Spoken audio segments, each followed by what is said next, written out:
Hello students, today we will discuss about the plant tissue. Okay, what are tissues? आप सबको पता है कि जो लिविंग ऑर्गेनिजम्स होते हैं वो किससे बने होते हैं? सेल्स के बने होते हैं। तो जो डिफरेंट ऑर्गेनिजम्स होते हैं उनमें सिंगल सेल्स भी प्रेजेंट होती है और मल्टी सेल्स भी प्रेजेंट होती है, और जिनमें सिंगल सेल्स प्रेजेंट होती हैं वो सिंगल सेल ही उन ऑर्गेनिजम्स की हर फंक्शन को कैरी करने में हेल्प करती है। फॉर एग्जाम्पल अमीबा का एग्जाम्पल, अमीबा एक सिंगल सेलुलर ऑर्गेनिज्म है। तो जो वो सिंगल सेल होती है वो अमीबा की फूड लेने में, खाने में, मूवमेंट करने में, एक्सक्रीशन करने में, हर चीज में वो सिंगल सेल ही हेल्प करती है। सारे फंक्शंस कौन करता है? वो सिंगल सेल ही करती है। जो मल्टी सेलुलर ऑर्गेनिजम्स होती हैं, जैसे ह्यूमन बींग्स होती हैं, तो उनमें जो मल्टी सेल्स होती हैं, मिलियंस ऑफ द सेल्स होती हैं, वो हेल्प करती हैं different types of function carry out करने के लिए। जैसे कि हमारी मसल्स होती हैं, मसल्स है वो रिलैक्स करती हैं, कॉन्ट्रैक्ट करती हैं, रिलैक्स करती हैं और मूवमेंट में भी हेल्प करती हैं। हमारा ब्लड होता है जो वो ट्रांसपोर्ट में हेल्प करता है। किसकी ट्रांसपोर्ट में? फूड की ट्रांसपोर्टेशन में, from one part of the body to the another part. And और किस चीज में हेल्प करता है?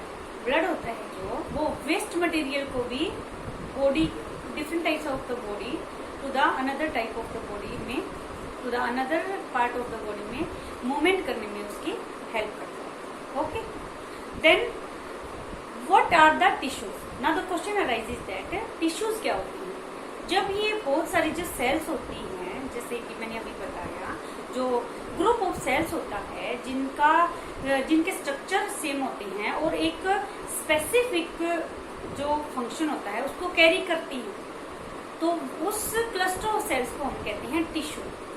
Okay, group of the cells similar in structure and work together. जो सेल्स का जो एक ग्रुप हो जाता है, जो जिनका स्ट्रक्चर वो सेम होता है, लेकिन वो एक पर्टिकुलर फंक्शन को करने के लिए रेडी रहती है, एक पर्टिकुलर फंक्शन ही करती है। एक जैसे किसी बंदे को कैसे हम बोलते हैं कि आपको ये काम करना है, तो वो ग्रुप ऑफ सेल्स होता है जिसको हम टिश्यू बोलते हैं, वो एक पर्टिकुलर फंक्शन करने के लिए रेडी रहता है। Okay, then plants and animals have different types of the tissues. Plants होते हैं जो वो एक जगह खड़े रहते हैं। ओके, जो एनिमल्स होते हैं वो मूव करते रहते हैं। तो जो प्लांट्स और एनिमल्स होते हैं उनमें डिफरेंट टाइप्स के टिश्यूज होते हैं। तो आज हम प्लांट टिश्यूज को डिस्कस करेंगे। First is plant tissue. Plant tissues is of two types, meristematic tissue and permanent tissue. जो मेरिस्टेमेटिक टिश्यू होती हैं उनको हम डिवाइडिंग टिश्यू भी बोलते हैं, क्योंकि जो जिन सेल से बना होता है मेरिस्टेमेटिक टिश्यू वो फर्दर डिवाइड करती रहती हैं। ओके, इसीलिए हम इसको डिवाइडिंग टिश्यू भी बोलते हैं, मेरिस्टेमेटिक टिश्यू को। जो मेरिस्टेमेटिक टिश्यू होता है वो 3 टाइप्स का होता है।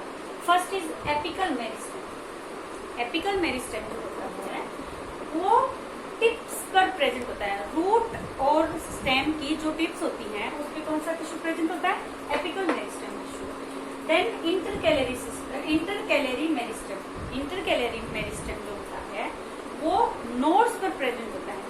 जो स्टेम और रूट की जो नोड्स होती हैं, जहाँ से और ब्रांचेस निकलती हैं, जहाँ पे एक नोड बन जाती है, वहां पर ये प्रेजेंट होता है। Lateral meristem. जो लेटरल मेरिस्टेम होता है वो स्टेम और रूट की जो गर्थ होती है, यानी कि जो उसकी मोटाई होती है, उसको इंक्रीज करने में ये हेल्प करता है।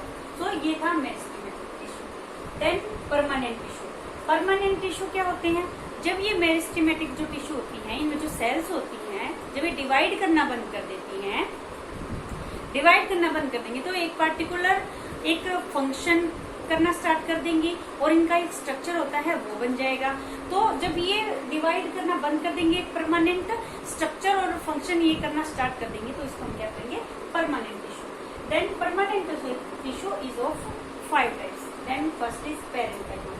Parenchyma it is made up of living cells. इसलिए लिविंग सेल से बना होता है, और जो ये सेल्स होती हैं उनमें लार्ज स्पेस होता है, उनके बीच में स्पेस होता है।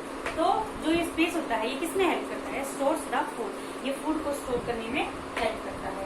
देन क्लोरेनकाइमा, क्लोरेनकाइमा जो होता है जब सेल्स में क्लोरोफिल प्रेजेंट होता है, और ये जो आपको पता है कि क्लोरोफिल होता है जो फोटोसिंथेसिस में हेल्प करता है, फोटोसिंथेसिस में ये हेल्प करती है, तो इसको कहते हैं chlorenchyma permanent tissue. Then aerenchyma, aerenchyma जो होता है वो एक्वाटिक प्लांट्स में प्रेजेंट होता है, और इनके बीच में भी लार्ज एयर कैविटीज प्रेजेंट होती है, और ये फ्लोटिंग में जो एक्वाटिक प्लांट्स होती हैं, जो पानी में जो प्लांट्स होती हैं उनको फ्लोट करने में हेल्प करता है एरेनकाइमा टिश्यू। देन पोलेनकाइमा, पोलेनकाइमा जो होता है वो उसमें लिटिल इंटरकैलरी स्पेसिस होता है, और ये फ्लेक्सिबिलिटी में हेल्प करता है। बहुत सारे जो प्लांट्स होते हैं वो फ्लेक्सिबल होते हैं, जैसे कि मुड़ टूट जाते हैं, जैसे उनको कितना भी ऐसे मोड़ो तो वो बहुत ही लेट टूटते हैं, ऐसा नहीं कि बस ऐसे मोड़ा और टूट गया। ये जो पोलेनकाइमा जो टिश्यू होता है वो फ्लेक्सिबिलिटी में प्लांट्स की हेल्प करता है।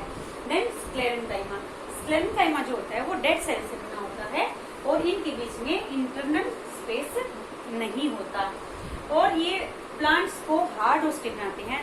जो स्टेम होता है उसके ये चारों ओर ये प्रेजेंट होता है, वस्कुलर बंडल के चारों ओर ये प्रेजेंट होता है, और जो नट्स होते हैं उनमें भी प्रेजेंट होता है स्क्लेरेनकाइमा। स्क्लेरेनकाइमा इसका मोस्ट एग्जांपल है ये कोकोनट हस्क, कोकोनट हस्क में स्क्लेरेन